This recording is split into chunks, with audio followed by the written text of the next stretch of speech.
dit que je peux.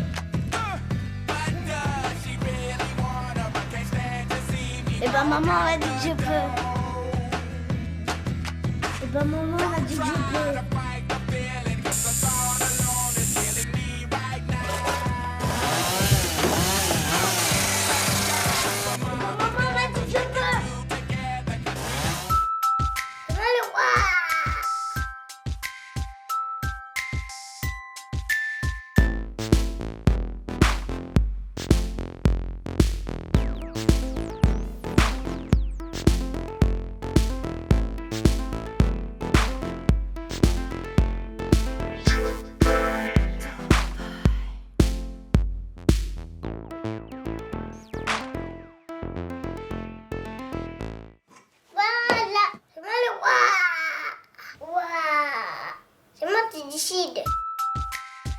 L'enfant roi. Un enfant mal élevé, égoïste, sans limite et qui dominerait le monde. Un enfant qui est au centre de nos préoccupations, c'est sûr.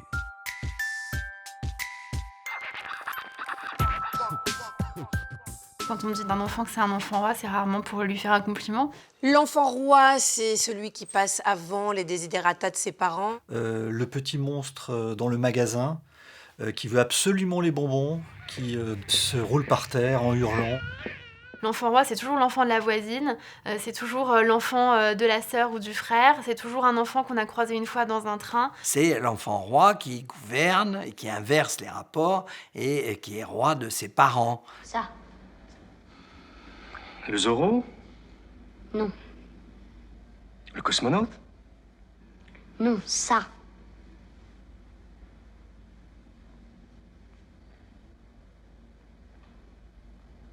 Le monsieur?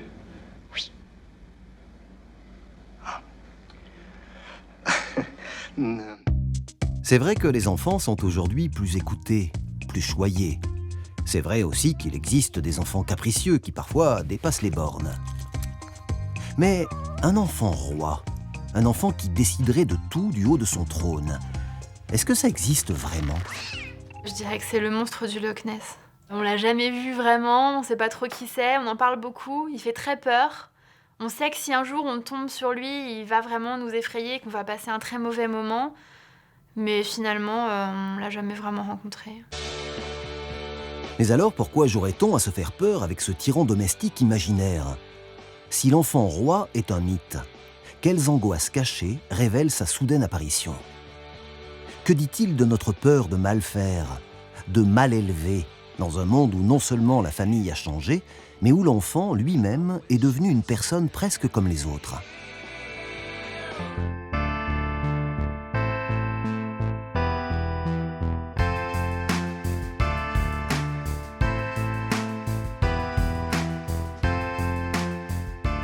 On va faire un atelier philosophique. Et la question c'est quoi un enfant? C'est quoi un enfant? C'est un humain. En fait, un enfant, ça a un caractère. Quand il est bébé, il a besoin de l'aide. On a chacun un caractère différent. Mais il est toujours petit et il est toujours fragile. Et c'est pas un joueur, en fait, c'est quelqu'un de vrai. Un enfant, c'est une personne. Une personne. Celle qui est bien connue du grand public pour avoir défendu cette idée révolutionnaire que l'enfant est une personne, c'est la pédiatre et psychanalyste française Françoise Dolto. L'important, c'est qu'il soit aimé, non pas comme une poupée, non pas comme un nounours, non pas comme nous appelons dans notre jargon, un objet partiel de la mère, mais comme une personne en devenir. Nous parlons à des bébés devant leurs parents et les parents assistent au fait que l'enfant est intéressé à la parole, à ce qu'on lui dit, et que visiblement, il suit ce qui lui est dit. Nous ne savons d'ailleurs pas exactement comment. Ça, c'est une des choses que tu m'as apprises, qu'on peut parler à des enfants de 2 mois, et que ça a un sens, et que c'est très important. On a compris après Dolto que l'enfant était une personne, ou en tout cas une personne en devenir, et que c'est pas un animal, et que c'est pas une plante, et qu'on peut pas lui faire faire ce qu'on a envie de faire, que l'enfant a sa personnalité et qu'on doit respecter en tant que tel. C'est-à-dire qu'un enfant, comme une femme, comme tous ces êtres qu'on a considérés comme mineurs, ils ont une identité qui est propre. Eh oui, Aujourd'hui, ça nous paraît évident. Mais même si l'enfant a toujours été un bien précieux, ne serait-ce que pour la survie de l'espèce, pour la continuité du clan, il a longtemps été produit à la chaîne sans qu'on y prête la moindre attention. Dans la philosophie grecque, par exemple, l'enfant est considéré comme vraiment le monstre. Le petit monstre, c'est-à-dire un être totalement pétri par des passions contradictoires et en même temps qui est vide. C'est ça qui est d'ailleurs assez intéressant, c'est-à-dire l'enfant représente la table rase, l'idée que c'est mou, que c'est vide, que c'est liquide et qu'il va falloir un peu durcir tout ça. C'est pour ça qu'il faut d'ailleurs taper les enfants, parce qu'en les tapant, on les durcit, et quand on les durcit, on les éduque, et quand on les éduque, tout va mieux. Voilà. Le concept qui était importé par les hommes, c'était de dire nous sommes le masculin neutre, et autour de nous, il y a des gens qui n'ont pas d'âme, pas de personnalité, qui ne sont pas des personnes. Et c'est pour les mêmes raisons qu'on considérait que les femmes étaient inférieures biologiquement aux hommes, etc. C'est que toutes ces décisions et ces dogmes ont été pris par des hommes qui avaient le pouvoir dans les sociétés occidentales et qui transmettaient des dogmes religieux. Et dans les religions, on ne valorise pas du tout les enfants, on valorise l'abstraction de l'enfant Jésus, mais c'est tout. L'enfant Jésus. Un enfant qui n'est effectivement qu'une image. Mais quelle image ? Une vision révolutionnaire de l'enfant puisque le Christ revêt ici les formes d'un nouveau-né. Ce n'est pas un hasard si cet enfant Jésus, on l'appelle aussi l'enfant Dieu, l'enfant roi, ou comme le dit si bien la chanson, le divin enfant.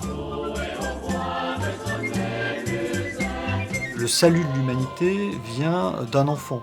Ça contribue, mais de façon phénoménale, à valoriser l'enfance. Même si le culte du petit Jésus est très tardif, c'est aux environs du XVIIe siècle. Là, c'est déjà l'émergence, au fond, d'un sentiment de l'enfance, apitoyer, au fond, les consciences au destin de cet enfant. Le statut de l'enfant commence à se modifier, surtout au XVIIIe. C'est vraiment une époque charnière, ce XVIIIe.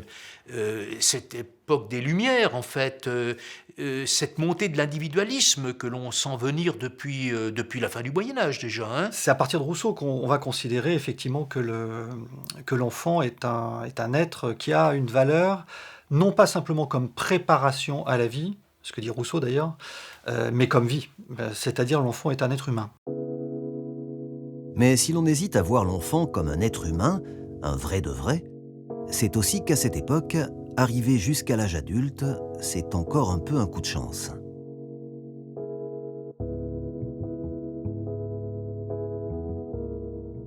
La mort d'un enfant, évidemment, était un quotidien fréquent, mais n'était pas du tout considéré comme quelque chose de dramatique, parce que précisément l'enfant n'était pas un individu. Il n'avait pas eu encore le temps de se forger, de se former, donc sa perte pouvait être triste. Il y a des témoignages, mais c'était pas quelque chose de terrible. Et c'était pratique aussi de se dire ça, justement, peut-être une forme de résilience psychologique, de se dire un enfant meurt, c'était qu'un enfant, c'est pas vraiment une personne. C'est peut-être aussi une manière pour eux de survivre, de surmonter les pertes des enfants. Montaigne, qui était un être d'une finesse extrême, ne se souvenait pas de combien d'enfants il avait perdu en bas âge. La mortalité infantile, c'est de l'ordre de 25%. Vous avez un enfant sur 4 qui meurt avant 1 an. Et vous en avez encore un deuxième sur 4 qui meurt avant 20 ans. C'est à partir de 1750, 40, 50 que les choses commencent à changer. Libérés de la peur de perdre leurs bambins, les adultes se lâchent. Ces enfants qui ne meurent plus si facilement, on peut enfin s'autoriser à les aimer sans restriction. La valeur accordée à l'enfant devient première. Et ce qui constituait hier un événement presque mineur est aujourd'hui le comble de l'horreur. Ce qui est effectivement surprenant, c'est qu'aujourd'hui, beaucoup plus que la perte même d'un adulte, la perte d'un enfant constitue la perte du sens, de l'avenir. L'enfant n'était rien, et voilà qu'aujourd'hui, il est devenu tout. Son ascension a été fulgurante. Il est même mieux qu'un adulte, puisqu'il est innocent, pur, gentil, émouvant, trop mignon, trop chou, craquant, et j'en passe. J'ai appris, quand je travaillais dans la com, une recette marketing. Les 2 premières choses qui marchent bien, c'est nichon, ballon. Pour vendre quelque chose, on met des ballons de foot, on met une nana à poil et on vend. Et souvent, on rajoute à ça bébé mignon.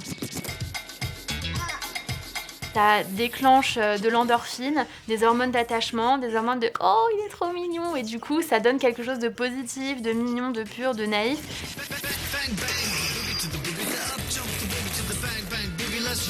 Et le désir de l'achat, oui, il peut bien sûr être suscité par la figure d'un enfant très mignon et adorable qui représente toute la pureté du monde.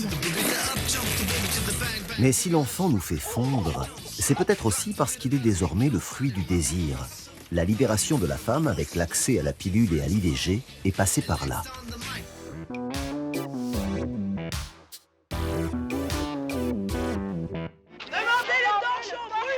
Demandez le journal du mouvement de libération des femmes. Demandez le journal du mouvement de libération des femmes. Qu'est-ce que vous pensez? Et des hommes. Debout, devant nos femmes esclaves et brisons nos entraves. Debout. Là, on est dans une époque maintenant où il y a une forme de planification familiale. Le cas général, c'est plus l'enfant qu'on subit qui arrive et dont on est surpris, c'est l'enfant programmé, planifié ou en tout cas à minima désiré au sein du couple. Autrefois, on ne se posait pas ce genre de questions. Il n'y avait pas de projet d'enfant. On acceptait au fond tous les enfants que Dieu ou la nature vous envoyait, selon qu'on croyait ou on n'en croyait pas. Des enfants, avant même d'exister, à une existence dans la tête des parents, souvent en tant que projet d'enfant.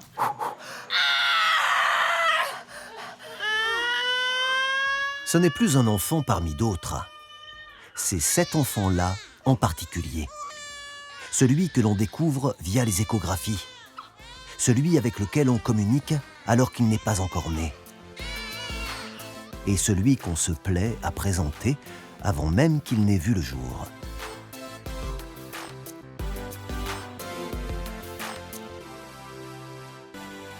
Il y a encore 50 ans, il n'y avait pas de vêtements de grossesse à proprement parler. Les femmes mettaient des tuniques amples et voilà, voire elles cachaient leur grossesse et c'était même indécent de mettre son ventre en avant.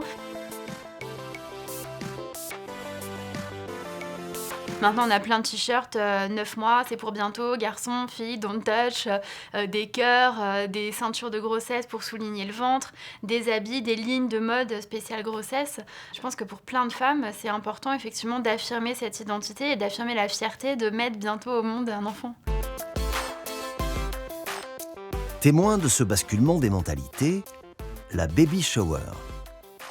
Une fête très girly, en général en rose ou bleu, pendant laquelle la future maman présente son futur roi à ses amis. Ça va? Ça va, toi? Salut, petit bébé. Là, on le voit bien, ton bidon. Il est là, mon bisou, oui. Comment il va, bébé? La baby shower, c'est quelque chose de très positif. C'est un rite, finalement. Et on est dans une société qui est, parfois, on nous dit qu'elle est en manque de repères, etc. Je pense que c'est important d'avoir des rites de passage. La baby shower, c'est la version américanisée, un peu commerciale, festive, etc. Mais finalement, ce qui nous fait devenir mère, c'est l'acte d'accoucher. Mais on a moins cette préparation psychologique. Donc, je trouve que c'est très intéressant, au contraire, d'avoir des baby showers et des rites de passage et d'échanges entre femmes sur ce qu'est la maternité, ce qu'est l'éducation de l'enfant par la suite. Et ce sont des lettres. Oui. Ah oui, qu'est-ce que c'est ça? C'est des lettres. À ton avis, alors? C'est le prénom? Oui, c'est le prénom. Oui, ça y est. On voulait pas le dire et puis finalement, bah voilà, on s'est dit que c'était l'occasion de vous faire partager. Ouais, c'est très original. Voilà, Maëlan. Je ne connaissais pas. C'est d'origine bretonne. Okay. Ah oui. Oui. C'est formidable. Et ça a une signification? Prince. Maëlan le petit prince. Parce qu'évidemment, à enfant exceptionnel, prénom exceptionnel. Et cette tendance est une nouveauté.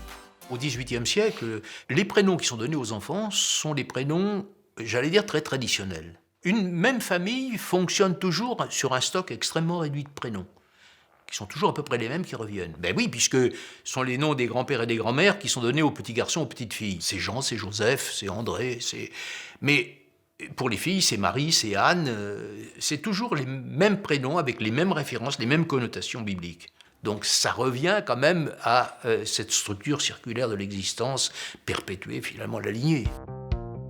Ne pas briser la grande ronde des générations. Voilà l'idée qui domine alors. Et tant pis pour l'originalité. À tel point qu'on donnait parfois le prénom d'un enfant mort-né au suivant pour ne pas rompre l'équilibre. les choses ont bien changé. Maintenant, d'une part, avec l'allongement de la vie, quand on donne un prénom d'un grand-père, souvent il est toujours vivant, donc ça complexifie les rapports dans la famille. Et d'autre part, surtout, il y a un désir d'être unique, d'avoir un enfant qui ait une personnalité à part, et donc de lui donner un prénom qui sera original et qui n'aura pas déjà été porté. On a beaucoup de choses sur la signification des prénoms. À l'époque, quand on appelait son enfant Anne, Jean, Joseph, Marie, André, Paul, c'était éventuellement un saint ou quelqu'un de la famille ou un prénom qu'on avait déjà entendu. Mais on se disait pas, ah oui, les Pauls sont des enfants qui ont des forts caractères, très affirmés, ils aiment le rouge et ils sont très tournés vers le sport collectif, alors que maintenant, avant de donner un prénom, souvent on étudie dans des livres les significations des prénoms, on parle les enfants de par leur prénom d'un tas de qualités, de personnalités, etc.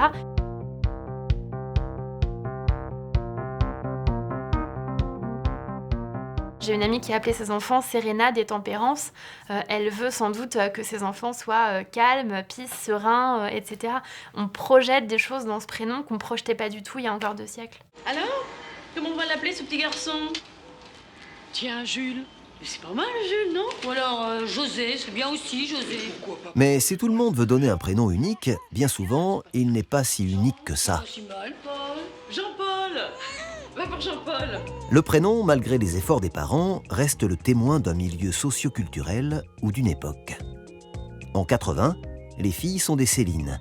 En 90, les gars sont des Kevin. En 2000, vive les Léa. Et en 2010, c'est l'invasion des loups. On est dans une société qui valorise la personnalité, le fait d'affirmer son essence, de s'affirmer soi aux yeux du monde. Donc effectivement, avoir un prénom un enfant qui a un prénom unique, c'est une façon de dire qu'on a fait quelque chose d'exceptionnel et d'unique et que nous seuls avons fait. Et si un petit Perceval ou une Marie Esmeralda ne suffisent pas à se distinguer, on dispose de tout un arsenal pour rendre notre enfant exceptionnel. Robe de princesse, vêtements délirants, chic ou sur mesure, jouets fun ou en bois, déco de dingue, et même une presse enfantine dont les shootings photos comme les articles de fond n'ont rien à envier à la presse adulte.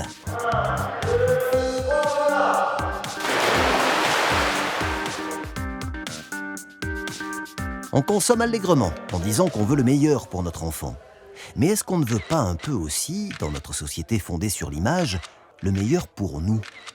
N'y aurait-il pas une pointe de narcissisme dans nos enfants rois? Il y a un peu de ça, mais en même temps, est-ce que c'est un grand péché? Je trouve pas, moi. Même si on essaye de pas se projeter dans son enfant, l'enfant est quand même une émanation de nous. Donc la mode enfantine, c'est difficile de pas craquer. On a envie quand même que ce soit joli, que ça lui aille bien. Enfin, je sais pas, on n'a pas envie d'avoir des enfants avec des fringues 10 fois trop grandes ou hyper usées. Un petit bébé avec un body hyper élimé qui a fait 800 enfants. Alors quand j'étais enceinte de mon premier, j'avais des velléités de déco et de petit enfant parfait, etc. Et puis au bout de 2 mois, avec la fatigue, avec la petite trace de vomi que j'avais en permanence sur l'épaule, avec la grosse trace de vomi qu'il avait lui-même en permanence sur ses petites fringues d'enfant roi, non, j'ai complètement abandonné. Donc maintenant, je recycle, non, je fais plus attention à ça. J'ai envie qu'il soit mignon, ne serait-ce que pour qu'il ressente un regard positif sur lui. Mais ça, c'était le premier. Le deuxième, déjà, on décore beaucoup moins, on recycle les fringues du premier, on est beaucoup plus détendu sur l'enfant roi.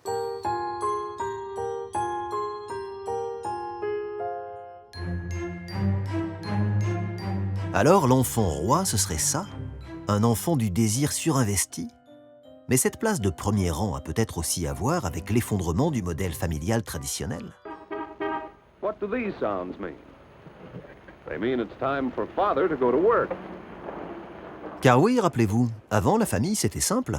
Papa et maman étaient mariés et tous les matins, papa partait au travail pendant que maman s'occupait des bambins tout en préparant la cuisine. On est passé d'une cellule familiale traditionnelle qui était la norme générale il y a encore 60 ans en France à plein de modèles de familles différents. Lui, c'est Théo, mon fils. Il est né de mon premier mariage avec Hélène, ma première femme. Je vous raconte pas, c'était un sacré mariage. Là, je l'emmène à la piscine pour ses cours de natation. Il adore nager. Puis je repars et je vais chercher les jumeaux, Elliot et Lucas, mes 2 autres enfants. Enfin, je veux dire, ceux de ma femme, ma nouvelle femme. Je passe les prendre et je repars aussitôt chercher ma 3e, ma petite Marie. Ah, Marie. C'est ma fille et celle de ma femme actuelle. Je passe la prendre et nous allons récupérer les jumeaux que je viens juste d'oublier. Puis nous repartons chercher Théo, mon fils, et je le ramène à sa maison, qui était aussi la mienne quand je vivais encore avec ma première femme. Ensuite, je passe prendre Tom. Je viens tout juste d'apprendre que c'était mon fils. Et enfin, on rentre tous à la maison. On disait jadis que la famille était le pilier de la société. Aujourd'hui, c'est l'enfant qui est le pilier de la famille. Et du même coup aussi le pilier de la société. Puisque faire famille, aujourd'hui, c'est moins le couple qu'il constitue que l'enfant. C'est-à-dire que les individus considèrent qu'il y a famille à partir du moment où il y a un enfant. Et c'est cet enfant qui, au-delà des vicissitudes du couple et du devenir du couple, qui continue de faire famille envers et contre tout. En résumé, on déménage en moyenne 3 fois par semaine. On a déjà les devoirs, le foot, la danse, le piano, le violoncelle. Et en plus, on est sans domicile fixe. Et alors? On mène des vies de robots. On profite de personne. On est toujours à calculer les semaines paires, les semaines impaires, à s'adapter à vos emplois du temps. Je crois qu'on en a assez entendu. Hein. Ouais. Laisse-le parler. Oui, ça quand même. Puisque vous n'êtes pas capable de nous offrir la stabilité, on a pris les choses en main. Pardon? Vous êtes les responsables de cette situation. Donc à vous d'en assumer les conséquences. À partir de maintenant, c'est vous, les parents, qui viendrez habiter chez nous, ici, à tour de rôle. Bien sûr.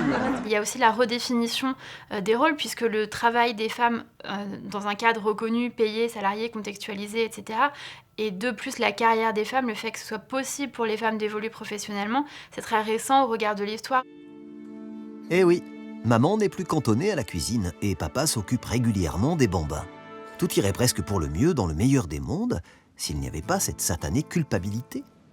Culpabilité d'être divorcée, culpabilité de ne pas avoir le temps, ou pour les mères, tout simplement, culpabilité de travailler. Le fameux slogan qu'on entend beaucoup de « vous pouvez tout avoir », pour les femmes, ça veut dire vous pouvez avoir une famille et travailler, ça veut dire surtout ne laissez pas votre famille et vous pouvez travailler à condition d'avoir un équilibre et d'être quand même encore présente pour votre famille. Il y a sûrement un petit peu de la culpabilisation des mères dans l'enfant roi. On compense, on passe moins de temps avec eux, mais le temps qu'on passe avec eux, il doit être précieux. De la même façon que les papas, à ma génération, rentraient avec des cadeaux pour compenser les horaires tardifs, les réunions tardives et les maîtresses, qui leur prenaient beaucoup de temps.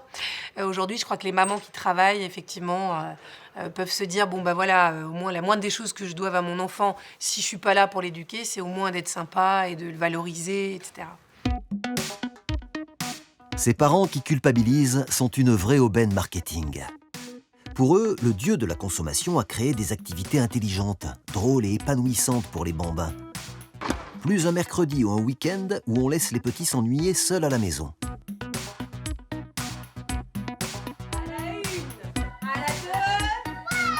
Et le pompon du pompon, l'anniversaire. À la hauteur du roi. Donc fini le fait maison. Place aux anniversaires personnalisés, aux animateurs pros et à l'incontournable la piñata. Et pour pouvoir l'ouvrir, il faut la Exactement. 1, plus fort Victor. 2, pas mal. 3, 1, ah c'est bien Diane. Très bien Victor, fort. Les mivages. Allez, vous êtes vraiment prêts?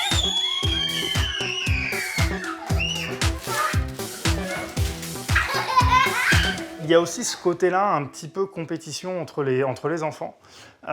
Suffit que votre enfant il ait fait un anniversaire un peu sympa le week-end d'avant, bah forcément quand il va vouloir faire le sien, il va pas se contenter de faire un petit truc avec 3 cahiers de coloriage.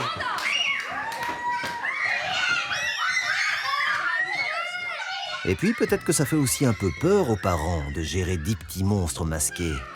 Des parents qui, autre spécificité très contemporaine, vivent de plus en plus vieux dans un monde où les frontières entre les âges sont de plus en plus floues. Papa, ton collier! Je suis ton père. Enfin, plus vraiment. Justement, depuis qu'être adulte ne veut plus dire être libre, mais avoir des soucis. Et pire que tout, des responsabilités. Conséquence, aujourd'hui, si les enfants ont envie d'être des ados à peine sortis du berceau, les adultes, eux, rêvent d'y retourner. C'est comme si, en fait, personne ne voulait faire son âge, ce qui est déraisonnable.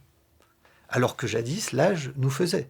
Va me chercher un double expresso et vois s'il y a des bons sushis dans le quartier. Je tuerai pour un rouleau de ton tataki au sésame. Aujourd'hui, on peut être femme fatale à 7 ans et teenager à 80, voilà, par exemple. Enfin, c'est possible.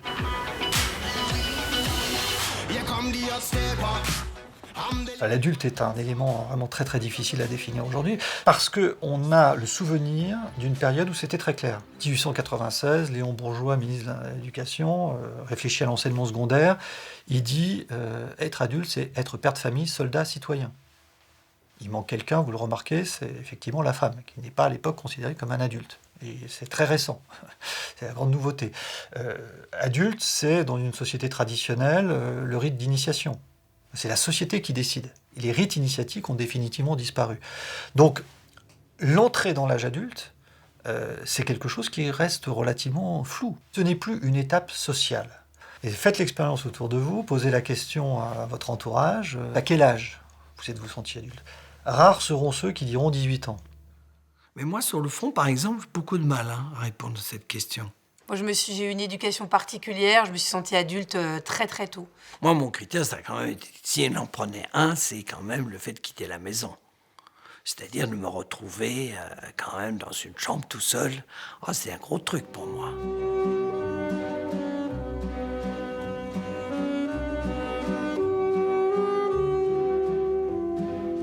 Avec ce sentiment toujours présent que, entrant dans l'âge adulte, on ne l'est jamais complètement. On a un masque d'adulte. L'idée d'achèvement nous rebute. Nous sommes dans l'épanouissement permanent, surtout pas être achevé. On disait d'ailleurs jadis, l'adulte est un homme fait. Aujourd'hui, c'est fait comme un rat. Mais si nous voulons tous rester jeunes, ne surtout pas devenir adultes, alors qui va élever les enfants ? L'enfant roi ou le mythe d'une société qui oscille encore entre l'éducation en cage à la papa et l'éducation freestyle post-68.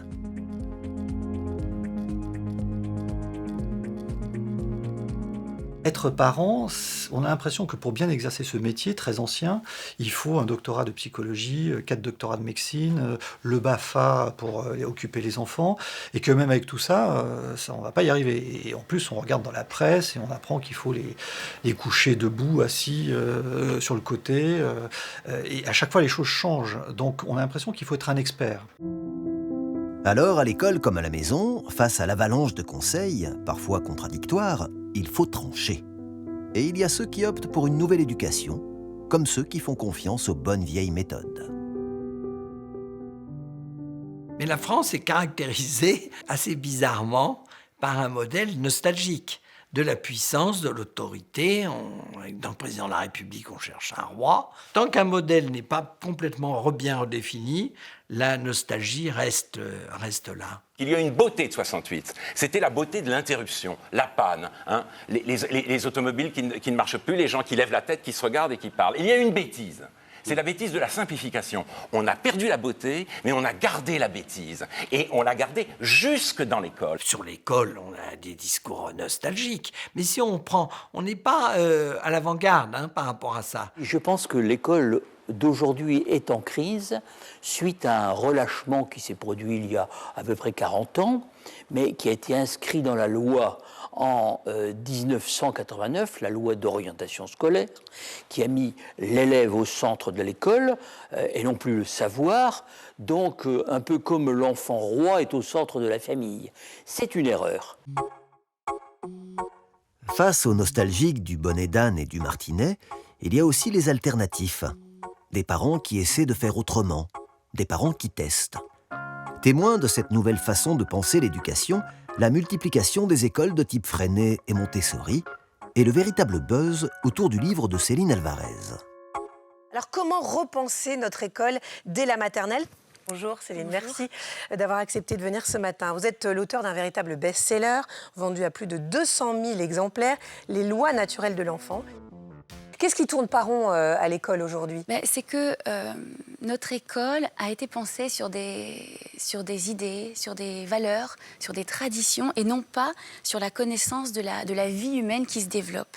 Et donc notre école a été pensée sur une base idéologique et non pas scientifique. Et donc on s'est un petit peu trompé, quoi. C'est normal parce qu'à l'époque, on n'avait pas ces connaissances fondamentales scientifiques. Ah oui, maintenant on a les neurosciences. Aujourd'hui, on les a et on a largement de quoi repenser l'environnement scolaire pour aider les enfants. Allez, c'est parti.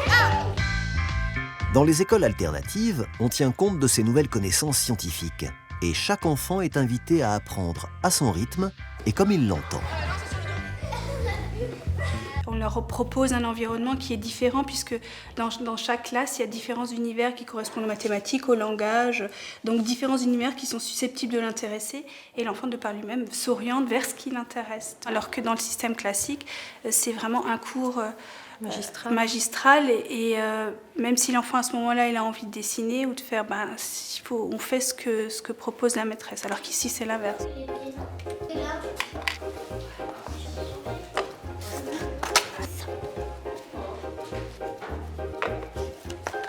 En fait, j'ai fait des multiplications, je vais faire tout seul.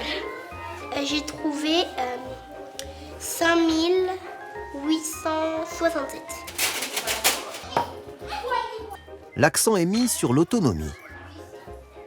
Autre spécificité, les niveaux d'âge sont mélangés et les plus grands guident les plus petits. J'ai attrapé 3 sangliers, 5 bisons et 2 ours. Maintenant, gros mignon veut chasser le gros gibier là-bas. Vous avez vu le gibier là-bas? Avant, c'était la discipline avant tout. Aujourd'hui, on est plus à l'écoute quand même de ce que ressentent les enfants. Et j'espère qu'on a quand même introduit dans la société un petit peu plus de liberté. Donc ça se ressent peut-être à l'école. Les règles strictes, les uniformes et les collerettes blanches ont été remplacés dans de nombreuses écoles et familles par un tout autre mantra, l'épanouissement personnel. Dans une société individualiste où on est tous différents, on est désormais invité à courir après son vrai soi-même. Ça participe aussi du culte de l'enfant roi, c'est-à-dire l'idée qu'il y a une sorte de moi, d'ego caché, un trésor absolument merveilleux, et qu'il faut juste le faire se révéler. L'idée d'épanouissement est en soi une idée démente. S'épanouir, ça veut dire être soi-même. Mais être soi-même, comme injonction, il n'y a pas pire que ça. Be yourself. Mais le problème des enfants et des jeunes, c'est qu'ils ne savent pas. Et vous me poseriez la question qui vous êtes, qui êtes-vous, je serais incapable de vous répondre. Donc on présente comme quelque chose de laxiste qui est le comble de l'exigence. Être soi-même, c'est terrifiant. Mais alors que faire? Faut-il dire oui à tout pour que les enfants s'épanouissent? Ou faut-il au contraire leur fixer des limites pour qu'ils soient bien cadrés? Le nouvel enfant pose problème. Il est une personne, certes, mais est-il une personne achevée? Là, effectivement, on arrive à, disons, un effet pervers où l'enfant est un être humain à part entière, et la tentation est grande à partir de là, de le considérer comme un adulte.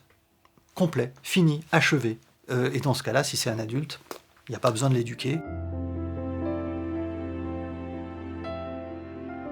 Autre tentation, se dire qu'ils sont totalement autres, qu'ils font partie d'un autre monde, le monde merveilleux de l'enfance, pur et innocent, et qu'il faut à tout prix éviter de les confronter à la violence de notre monde. Il faut que l'enfant expérimente sans danger. Alors on avait filmé des enfants qui faisaient du vélo, des petits-enfants faisaient du vélo sur les trottoirs. Le mot d'ordre des parents, des associations sérieuses, c'était il faudrait quand même qu'il n'y ait plus de poubelles, plus de poteaux sur les trottoirs parce que nos enfants pourraient se cogner. Tu apprends à être toi-même, mais on a totalement dégagé le terrain. Dans une émission que j'ai faite sur le fait qu'on élève un petit peu nos enfants sous cloche, je me souviens d'un psy qui disait qu'il avait la nostalgie des terrains vagues, lui. Et je pense que c'est un truc très important de peut-être mettre ses enfants en liberté surveillée. C'est-à-dire que quand on les emmène au square, plutôt que d'avoir des mères qui suivent leur enfant, attention à la marche, attention à ci, attention à là, les regarder de loin, parce que c'est notre boulot de parents, mais les laisser tomber, les laisser se balader. Vous avez cette pub Petit Bateau qui était géniale, de la maman qui habillait son enfant, elle lui mettait 1 sweat, 12 sweats, pour qu'il lui arrive rien.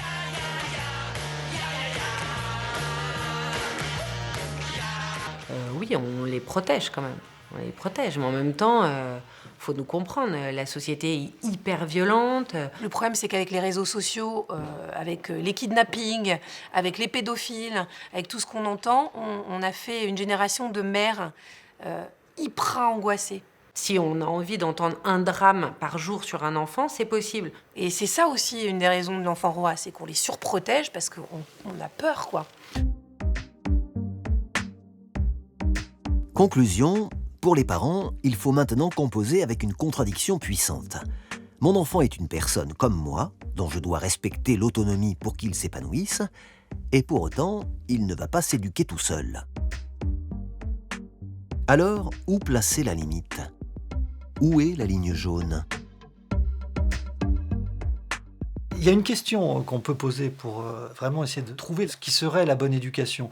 C'est la question justement à qui appartiennent les enfants. Question idiote, mais qui a traversé toute l'histoire de l'éducation. Allons enfants de la patrie, les enfants ils appartiennent à la patrie, qui peut d'ailleurs en user et en abuser sans aucun problème. Donc ça c'est la réponse traditionnelle qui consiste à dire bien, les enfants appartiennent à la famille, à la nation, au clan, qui peut les utiliser. Ça assure le lien éternel. Puis il y a une autre réponse qui sera la réponse moderne, parce qu'on va être évidemment choqué par cette réponse ancienne. On va dire, non, les enfants s'appartiennent à eux-mêmes, ce sont des individus. Mais des enfants qui s'appartiennent à eux-mêmes, ça a un nom, ça s'appelle des enfants abandonnés. Et en fait, il me semble qu'on peut trouver une sorte de moyen terme, par cette formule toute simple, c'est les enfants appartiennent aux adultes qu'ils seront plus tard. Et la tâche du parent, c'est simplement, ni plus ni moins, mais c'est déjà énorme, d'occuper cette place de l'adulte que l'enfant devra occuper plus tard pour lui. Une formule qui peut peut-être nous aider et calmer nos angoisses. Car cette image de l'enfant roi, c'est aussi ça, le reflet de notre peur de mal élever nos enfants. Avant, on les éduquait à la dure, et sans trop se poser de questions. Aujourd'hui, on les élève différemment, avec plus d'écoute et d'empathie, mais sans règles précises à appliquer, ni savoir ce que cette nouvelle éducation va donner. Si ces bambins élevés de façon moins stricte, on les gâtait. S'ils devenaient vraiment comme ces images mythiques d'enfants rois qui gouvernent le monde. Une peur pour l'instant injustifiée, car en réalité, au sein de la famille, le royaume des enfants n'est franchement pas celui qui occupe le plus de place.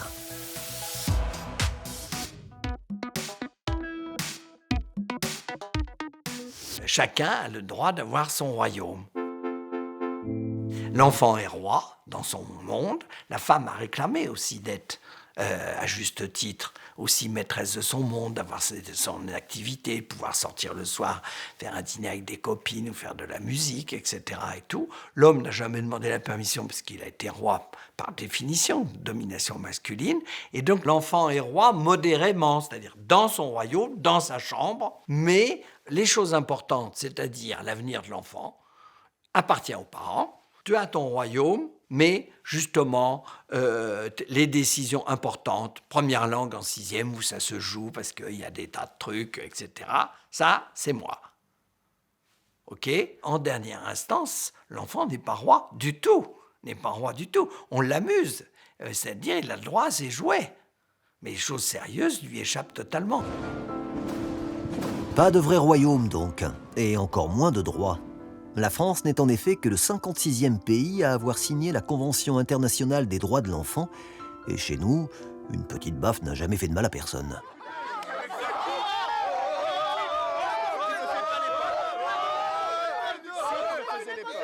Nous avons comme valeur fondamentale les droits de l'homme, notamment l'article 1, que les hommes naissent et demeurent libres et égaux en droit. Cette idée de liberté et égalité a été appliquée à la femme. Qui, aujourd'hui, pourrait dire qu'il est logique et naturel de battre sa femme? C'était considéré dans le droit d'Ancien Régime comme quelque chose qui devait être fait. Le mari avait le droit de batture, ça s'appelait comme ça, de son épouse. On considère aujourd'hui comme quelque chose de tout à fait inadmissible. Pourquoi doit-on le faire à l'égard d'un enfant qui est un être vulnérable ? 87% des Français ont déjà donné une fessée, 62% l'ont jugée méritée. Et pourtant, depuis 30 ans, 20 pays européens l'ont interdite, en violet sur la carte. 8 autres États en orange se sont engagés à l'abolir. Alors en Europe, la France et l'Angleterre, ce sont les irréductibles.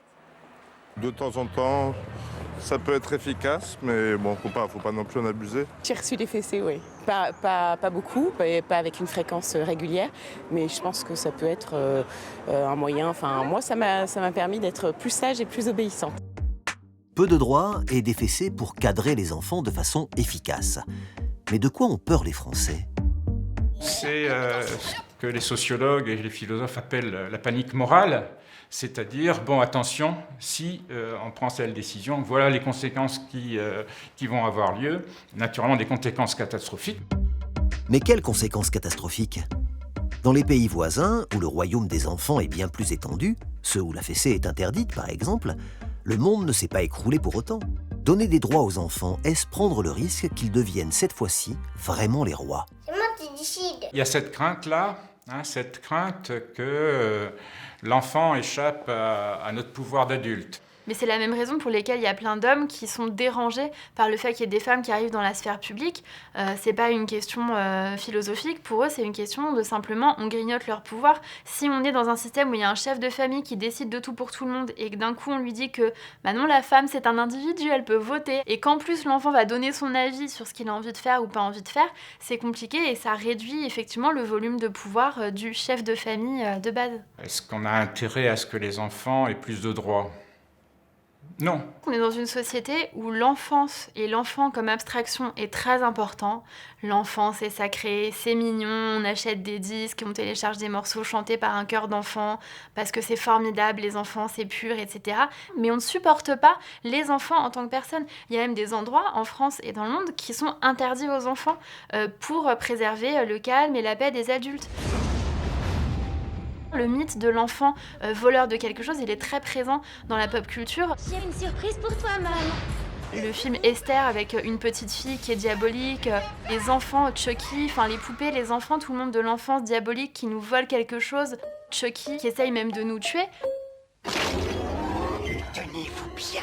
C'est un côté symbolique parce que c'est l'enfant qui grandit, à mesure qu'il grandit, on vieillit, on se rapproche de la mort fatalement, mais ça a un côté aussi, il me vole mon temps, il me vole ma personnalité, qui est pas du tout appréciée par les adultes. De moins en moins, on est dans une société de l'effort, on ne tolère pas de faire des efforts, on ne tolère pas de se donner aux autres. Et donner son temps pour s'occuper des enfants ou pour s'occuper des personnes âgées ou des personnes plus fragiles, malades, handicapées, c'est quelque chose qui n'est pas valorisé dans nos sociétés. On survalorise l'épanouissement personnel, le fait d'aller faire du sport, faire la fête, etc. Mais on ne valorise pas du tout le temps partagé avec les autres. Le mythe de l'enfant roi, ou la crainte que les enfants n'envahissent notre royaume. Mais cet enfant roi dont on dit qu'il est hyperactif, accro aux écrans, impatient et hyper individualiste, il nous ressemble un peu, non ? Sur le mythe de l'enfant roi, on cristallise tout ce qu'on reproche à notre société et que pourtant on entretient. Donc l'ambivalence de notre société, c'est-à-dire l'immédiateté, l'impatience, le narcissisme, le goût de vouloir tout avoir sans effort, tout ça, tout ce qu'on reproche à notre société, on en a fait un package et on l'a mis dans l'enfant roi et on l'a blâmé lui pour tout ce qui ne va pas finalement dans nos vies à nous. L'ennui de l'enfant est la chose abominable contre laquelle il faut lutter. Parce que c'est l'idée que le temps mort, c'est effectivement un temps perdu, un temps mort au sens strict du terme, dans une société qui a du mal avec la mort. On ne peut pas tolérer, quand on commande quelque chose en ligne sur Internet, d'attendre 48 heures ou 3 jours ou 5 jours que cette chose soit livrée. Et on ne peut même plus maintenant tolérer de se déplacer pour aller chercher la chose qu'on a commandée sur Internet. On est dans le tout partout, tout le temps. Comment est-ce que je peux donner un bon exemple à mon fils alors que je suis sur mon portable quand je regarde un film ? J'ai déjà 2 sources d'images et à côté j'ai mon mari qui regarde un match de foot aussi sur sa tablette et parfois sur son portable du handball. Et donc voilà, l'occupation frénétique. Et là, il faut reconnaître que c'est pas quelque chose de très rassurant parce que l'incapacité de s'ennuyer, l'incapacité de se concentrer, là il y a quand même quelque chose qui dans notre modernité n'est pas totalement rassurant. L'enfant roi est une image paradoxale. Elle reflète à la fois la peur de mal faire ou de donner le mauvais exemple, mais aussi les espoirs placés dans l'éducation nouvelle.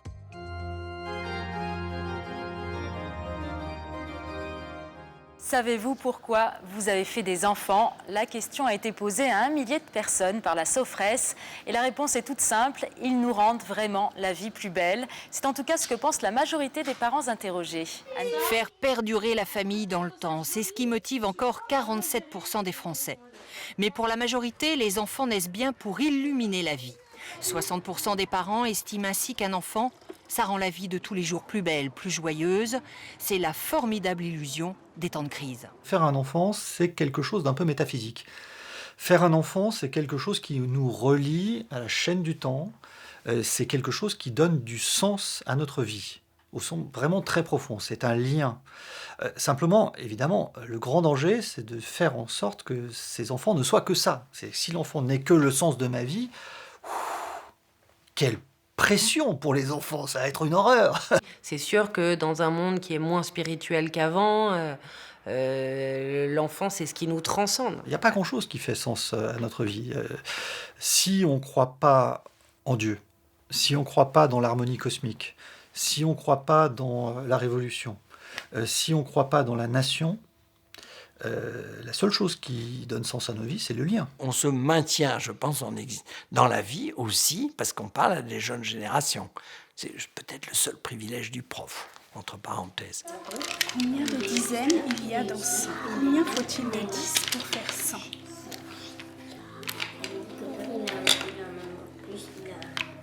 Deux fois? Je vais te montrer quelque chose.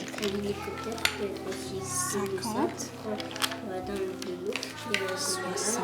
Alors, qu'est-ce que tu fais avec Dans une société orientée vers l'avenir, ceux qui incarnent l'avenir dans le présent, ce sont les enfants et les jeunes. Les sociétés traditionnelles étaient orientées par le passé. C'était le passé qui donnait la source du sens, et il fallait imiter les ancêtres, point barre. Surtout pas innover, c'était le péché absolu. Donc, qui étaient les âges valorisés? C'était les vieux, puisque les vieux étaient le plus proche du passé.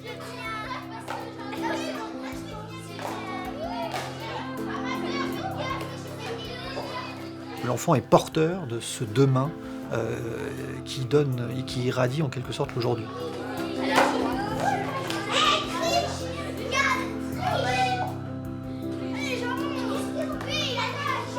Mais en tout cas, ça témoigne du basculement extrêmement rapide de l'enfance comme le lieu de sacré. C'est ça qu'il faut vraiment retenir, c'est l'enfant est le dernier lieu du sacré dans une des sociétés désenchantées. Alors le divin enfant est-il de retour? Ces nouveaux enfants, ces enfants sacrés, désirés, écoutés, choyés, sont en tout cas l'humanité de demain, nos super-héros, ceux dans lesquels on place tous nos espoirs. La place qu'ils ont prise dans nos sociétés est porteuse de révolutions à venir, dont nous sommes bien incapables de mesurer l'étendue. Et si le mythe de l'enfant roi témoigne de nos craintes devant cet avenir incertain, ces nouveaux enfants, nous avons malgré tout décidé de leur faire confiance.